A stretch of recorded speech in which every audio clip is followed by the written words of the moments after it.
Today I want to show you a few of my favourite New Zealand grasses, of which there are many, but I'm just going to stick to 3 today.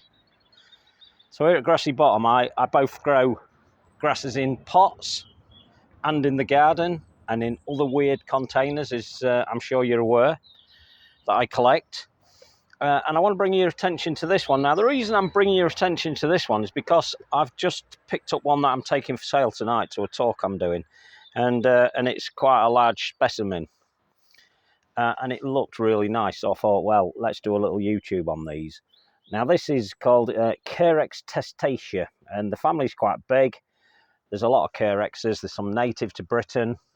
This one isn't native to Britain, but this is what they call the orange sedge. There's another quite nice one that's amongst my favourites as well, called Dipsatia, but that is a more olive green leaf, whereas this one, at this time of year, goes to this lovely orangey colour. And I'm hoping it's coming over on this video, because it doesn't always. But yeah, I think it's coming over. So as you can see, it gets quite orange, and it's a lovely clumper. Now it gets bigger than this. I'll show you the big clump I'm taking away today, just to show you. But it gets to about probably double the size that you're seeing it there. And this is in a plant pot, so it's not doing so great in here. Although the other one is in the plant pot, I've been moving it on at a regular basis, so it's got bigger anyway. So it's looking really nice, that. So it does well in a pot, as you can see there, but it does require more feed than I'm giving it there. And it would become a better and bigger plant. And as I said, it turns more orange towards the back end of the year, and that's just what this one's doing. Up to now, it would still show some slight signs of orange early on, but it would show more green and olive green than it would show orange. So that's Carex testacea, the orange sedge. Now, amongst medium-sized grasses, this is one that I've got to bring to your attention because it is just, in my opinion, possibly the best. And it's definitely number 1 on my mid-sized growers, and this is another New Zealand grass, and it's a stunner. It can take at least 5 years to get to that size, and this one is at least, it's 5 years old actually, so it takes about 5 years to get to that size, and it's about, I'd say about 4 foot high at the moment by a spread of maybe 3.5 foot.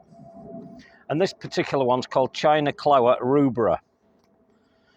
It's producing seeds, and it will come true from seeds. I do grow these from seeds as well. I've got several little plants that I'm growing on from seed, but the one downside to this particular plant is it's so slow to get these seeds away, and the little seedlings will take forever and a day to get going. So if you're looking for something in a hurry, probably this isn't the one you want to be going to.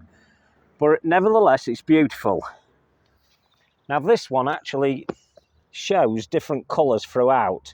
So it has some olives, some greens in there, and it produces slight orangey ones. There's one towards the back that you can't see on here, but slight orangey. And it produces lots of sort of subtle pinks as well as we go on. So depending on the time of year, it depends what this one's going to look like. But all through the year, this just looks stunning. It's hardy as old boots in England, although it comes from New Zealand. I think it comes from a similar place to what England is, so a similar climate in that particular part. And it just does this every year, and I absolutely love it. I've got several of these in my garden. So there's one there. There's also another one in this border here, which is doing its thing. It's the same age as the one I've just shown you, but this one was being split down. It was split down several times, so obviously it knocks it back, and then what I do is I let them grow on, and they do okay. But you need to allow 5 years for it to do that. So there's another one behind it, and that one's in here, and they do look good if you can plant a few of them dotted throughout your border, because they'll always grab attention, and they're always nice. And I have to say, it is probably one of my favourite grasses, and it's definitely at the top of my list for the mid-sized growers, as I've just said. It's starting to blow a little bit of wind now, and you can see that it has this lovely blow about it. So it dances in the wind, which I like to see. If you're going to have a grass, try and have a few, or at least one or two, that are going to do a nice dance for you. That's the purpose in grasses as far as I'm concerned. So that's doing really well. So that's China Clover Rubra, a fantastic grass. Easily obtainable, should be able to get hold of that one in most nurseries. I keep mentioning Knoll Gardens and the Plantsman's Preference, both online. You should be able to pick these things up from there.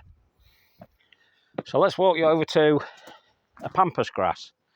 And I know we've all joked about pampas grasses over the years. This one is called, its common name in New Zealand is called Toto. I ain't got a clue what it refers to. This allennium's decided it's going to stretch all over it. Now this is a more upright form. This is a Bob Brown strain, and he has the more upright form of it that he's selected as a seedling. And it is a pampas grass, but it's a stunner. It's only got one flower head on it this year because it's a new planting. It's only been in just over a year.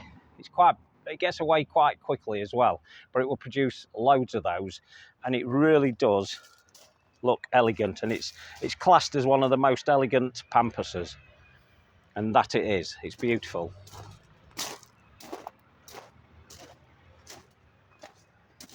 So it sits in my borders, as you can see. I sit it in there, it does quite well. Would prefer a sunnier position, well, a sunny position, and that's just what it gets here. Although it appears a little bit dark at the moment, it gets a lot of sun here, and it does really well. So next year it will carry on, and it will get bigger. Now, the one thing I've not said about any of these grasses is how should we propagate them? Well, all the three grasses I've shown you all come true from seed. So Cortaderia richardii, which this is, I probably didn't mention it's Cortaderia richardii. That's what it is. It will come true from seed. And so will China Clover Rubra. And as will this one here, the Carex testacea. They all come true from seed, do really well. So propagation, if you're looking to get these spread a bit quicker, I suggest you get a clump and you split the clump. Split it in spring. I won't bother before spring. Split it in spring and then put it back in, and it'll get away quickly for you. This one here is probably now, I'd say really that's a 2-year-old plant from the split, and it's done that sort of size, so it's doing really well. And then that one is a 5-year-old plant, and as I said, when they get to 5 years, that's pretty much the maturity of them, and then they just carry on for ages. It should go for several years, that one. Carex testacea lasts quite a while, but often it will suddenly just kick its heels up and die. It's just one of those grasses that does that for me anyway. Again, it will set seed. Let's see if I can find any down here. Its common name is Trip Me Up, and for a very good reason, because it has really long...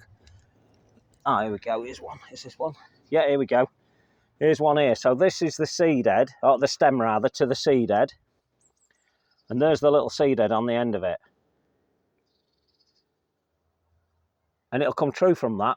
So it will produce that. Now, a common name for it is called Prairie Fire. Now, they're selling it as a particular variety, but to be quite honest with you, most of them do this. They've selected the name Prairie Fire, but as far as I'm concerned, they pretty much all do the same as Prairie Fire. They all get orange. If you want it to go oranger, put it under a bit of stress. That will help.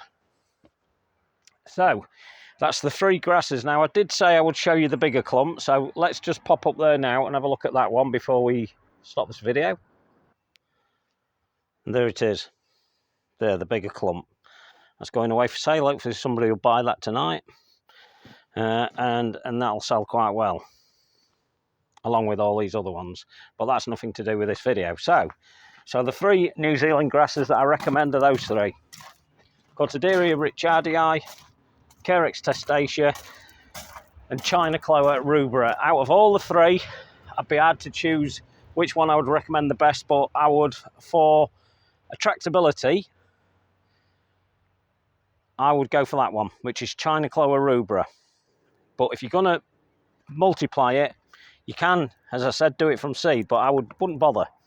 I would simply grab the clump as it gets to mature and split it, rip it apart, literally rip it apart. It should rip apart quite nicely with your hands. If you can't do it with that, a fork, back to back will do it, and plant them in, and they'll do really well.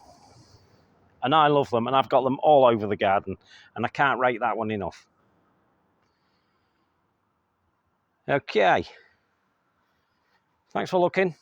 I'll speak to you on the next one. Ta-da.